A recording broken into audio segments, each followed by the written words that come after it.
Well, this week we're pleased to welcome on probably the most successful program, at least this fall so far for Maryland athletics. Coach Sasho Cirovski, head coach of the men's soccer program. Coach, we really appreciate you hopping on today. Well, good to be with you guys. Thanks. Looking forward to it. First off, can you just kind of break it down for a casual fan who doesn't really follow the soccer team? You guys have, gotten off to an excellent start. Historically, obviously, a very successful program. But it feels like this team, I know last year's team reached some pretty high heights, but just how confident are you? You've been a part of some great teams. Where do you feel like this one stacks up just kind of early on in the season? Yeah, well, we're just over the midway point of the season, and I really like our team a lot. I think we have a good balance all over the field, but most importantly, this is the deepest team that we've had probably minimally since the 2018 team that won a national title, but maybe even before that, going back to some of the really strong teams in the mid-teens, where we were, running through the country at a pretty good clip. So, look, ever since the college sports world has changed, ever since post-COVID, with all the changes for various different reasons, we were not able to have as deep a team as we typically have, and though we had really good teams every one of those years, with the exception of the 23 season where we were just devastated by injuries.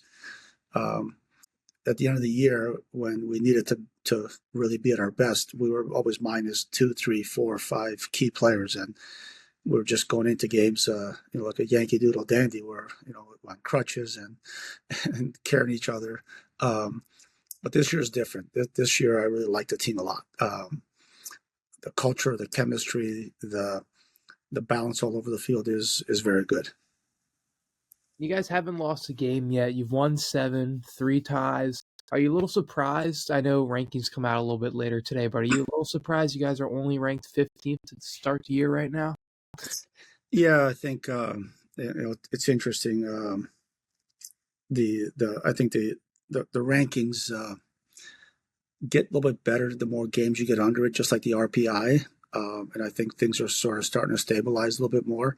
Yeah, I try not to pay too much attention to the rankings until we get into, close to NCAA selection time, because a lot of it is just coaches' opinions. And to be honest with you, some of the coaches in our association don't do a very good job of researching or digging deep into exactly what's happening. I think the RPIs are better indicators than the rankings at this point. But I want to be ranked number one at the end of the year. I really don't care that much exactly where we are right now. Sometimes it's just good fuel when you feel a little bit under respected. A quick word from our sponsor. The Catalyst of the Game is brought to you by Catalyst Hot Dogs. Catalyst brought the Jersey dog to the DMV. Featuring premium dry-aged Black Angus all-beef hot dogs made in Maryland, they serve it with handmade toppings, including hot onions, relish, and their signature Texas chili sauce. And definitely don't miss, their original garlic knot dogs. Catalyst always offers vegans dogs as well as gluten-free buns because Catalyst has food for everyone. Find them in CQ Stadium in Section 14 and the Xfinity Center in Section 210. Tell the people, guys, it's official. A hot dog is a sandwich. All right, now here's more from Under the Shell. You were talking about this year's team, but Coach, you've been here for a long time. I want to take it back to 1993 when you joined the program. Before you had came in, Maryland had not had a winning record in the ACC for a long time. They had one winning season since 1977 before you came in. You left Hartford, so obviously a step up in the job quality. Yeah. But did you kind of look at Maryland as like a sleeping giant? Is that why you took the program, or was it just you had confidence in who you were as a coach? Because when you arrived, I read that you were declaring like, I came here to win national championships. What gave you that confidence? Well, first of all, I came to Maryland for 2 reasons. I was in love with a young woman named Shannon Higgins who was coaching GW. So coming down here, it was no longer a 6-hour drive. It was like a 6-mile drive. So that was number one. Number two, you said it right. This was a sleeping giant. The ACC was the best conference. in college soccer at the time. Maryland is an incredible location, was a really good school, and I really felt like there's no reason why we can't be beating the Virginias, Indianas, Clemson's, Dukes, all those schools. I declared in the very first meeting with our players, we're here to win a national championship, not just to be, 500 or just to make a tournament in a conference. That was it. There's a few players that kind of snickered and laughed, and pretty soon they were no longer on the team. We changed the culture. We brought in really highly competitive players that wanted to be part of the bricks and mortar of building the program. And, my second year, we brought 2 top 5 recruits in the country onto the team. My fourth year, we brought 4 top 10 recruits onto the team.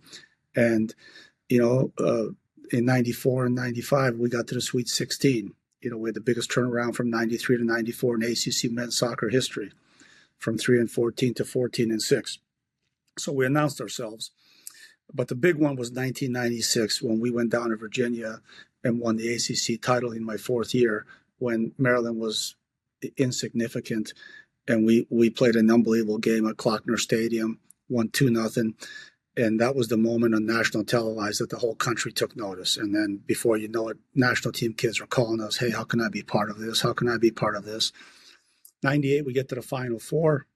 And then, we started attracting top kids. And then obviously we started our major run in the 2000s where the program started to really take off. You mentioned Shannon, your wife. Pretty incredible that you guys, one of the most dynamic soccer couples, I think, in all sports history. During that run from like 99 to 06, I think it was, where she was coach at Maryland, date days and date nights probably were easy, right? You guys obviously have. How fun was just being able? Yeah, listen, it was incredibly exciting, fun, but also really tough and challenging. Our first daughter Haley was born in 94, second daughter in 96, and then our third daughter was born in 02. Haley, Carly, and Ellie. So when she took the job in 99, and before that she was coaching at GW and then coached a national team for a while, the youth national teams. It was hard. We had a live-in au pair. She's from Seattle. My family's in the Detroit, Windsor, Ontario, Canada place. So we didn't have much family here. So it was hard. We had to make sure we scheduled, she trained in the morning, I trained in the afternoon. We're passing the baton a lot, but it was awesome. It was awesome. She's one of the best coaches in the history of Maryland women's soccer. She made the NCAA tournament 5 of her 6 years here. But we got to a point after the 04 season where it was just too much for us. With the 3 girls, we were outnumbered. It was 3v2. We were having a time, and she decided to step away from coaching for a while to help with raising our children and supporting what we're doing here at Maryland. But that was incredible. I mean, the emotions every day, we tie, she wins. I'm not happy. I'm happy for her. I lose and she wins. She's not happy because I lost, and so it was hard to enjoy some of the good moments if your wife or didn't have the same result. But there was a lot of times because she had winning records every year, and so did we. We had a lot more good moments. It was incredible, and again, it just adds to how much this place means to us. Between my 33 years here and her 6 years here, we've almost put 40 years together into soccer at this place in 2 programs, and just we love it. I want to ask, you kind of mentioned the women's program had probably some of its most success under your wife. Now at the current helm of the program is your former player, Michael Marciano. Why do you think that he can maybe turn some things around for that women's program and kind of get the ball rolling there? Yeah, I mean, when Shannon left, we were able to move Brian Penske, an assistant coach of mine, into the role there, and obviously he did a really good job. And now he's gone on to Tennessee and Florida State, won a national title. I always felt Brian was going to be an outstanding coach, and and I thought he was a really good fit for our program, and he's become one of the top coaches in the women's game. Mike was a two-time national champion here. His wife went to school at Maryland here. He bleeds, the red, white, black, and gold. But I always felt, even when he played for me back almost 20 years ago, I guess, when he first started with me, that he was going to be a coach. He was a coach on the field. He was a leader. He has a way about the way that he thinks about the game and the way that he communicates. He has a good blend of softness and hardness. But he's a nurturing guy. He cares about his players. You can see, I can see the way the women are training and the way that the women are doing that. He's building a really good culture, and he's planting the seeds, I think, of a really good harvest down the line here. So I'm really proud of him. With this team, and just you kind of played, not team, but athletic department, you've played a big role, I think, in, how Maryland operates with the soccer programs and stuff like that. When you're done coaching, do you plan on moving into some sort of administrative role? Is that something you would like to do? Yeah, I mean, that's TBD. I think I would like to stay connected to Maryland in some way, shape, or form. It might have to be from another part of the country. No, look, I think I've been here a long time. I know many of the donors. I know the strengths of this program and what we can do. So yeah, I definitely want to stay connected to the soccer programs, minimally to the athletic department, for sure, and hopefully to the university at large, because I think that this is a part of my life. I've spent well over half my life at this university, and I definitely want to be in some sort of ambassador or consultant or special assistant, to whether it's to the athletic department or to the university as a whole. So yeah, I see a future where I'm involved, but I'm not sure how that might look at the point that I retire. Do you have a timeline kind of in mind of when you'll retire? No, I do not. I have goals I haven't accomplished yet, so I'm going to keep going until we accomplish all of the goals I have set forward. So we're going to keep going on right now. Yeah. What are those goals? What are those goals you kind of have in mind? Well, as you guys know, I've worked really, really hard over my last 12 years to elevate college soccer into another level, to move into the split season with the spring championship, and to really grow the sport. So I want to be here until I finish that job and we get college soccer playing in practice season, amended into the academic year. That's number one. Number two, I want to put a shovel in the ground for a real soccer stadium that I felt that we deserve, that we should have, that we do not have. And three, I want to bring one more star to the front of our chest. I want to bring one more trophy, the big one, back home. Those are the three things driving me. So I'm working every day to get all of those three things done. Out of all the national title runs and the college cup runs that you've had, is there a specific moment that kind of stands out to you so far throughout your career? I mean, I think the first one was unbelievably special. This year at the Indiana game on October 24th, we're going to bring the guys back from the 2005 national championship team.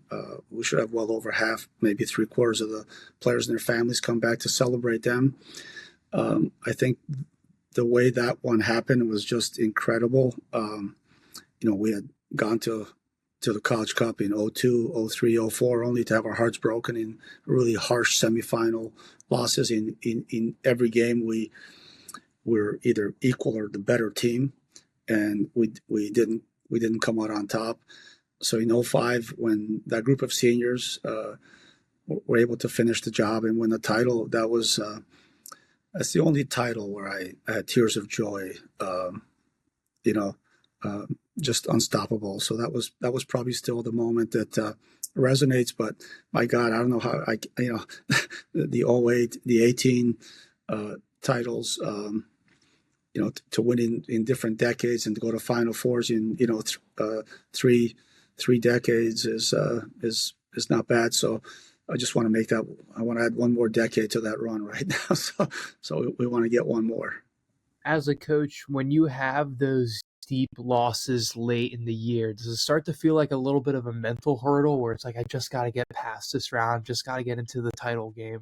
What is that like as a coach? No. Like, look, I think one of the things that we talk about these goals, but we don't talk about them on a daily basis. These are goals that are part of why you sign up to play here. So the focus on a daily basis is win the next one, be better, keep getting better. Every game we play, even up until the last game, there are things from the last game that you need to get better at. So we've always focused on, you learn from the last game. What is it that we have to get better in this game? And if you keep, getting better in this aspect, and you keep adding those elements, the players have real buy-in because they understand. They go, okay, yes, right. If we keep getting better at that, and sometimes you have to recycle that because you get better in one area, and then you have to redo that again. So our goal is, and you hear coaches cliches, but it's truths. These are truths in life. So we want to be a team that really understands how to pay attention to details, how to understands how much to love and trust your teammates. To be process oriented, and to make sure that every game we play to our standard, and that we show consummate respect for our opponent by making sure they see our best every time. You don't always get that end result, but this is why excellence is our standard. That's the word we say. So, and when we fall short of excellence, it's pretty easy to measure and pretty easy to try to get back to that. It's not perfection. It's not result oriented. It's process oriented. So that's the standard that we want to go to. And when we do that, we usually have a pretty good chance to get a result. I think that's all we have for you, Coach. We really appreciate it. I know it's game day today, so we don't want to take up too much of your time. Well, I appreciate you guys having me on. Thank you, guys. Thanks again. Okay. Take care.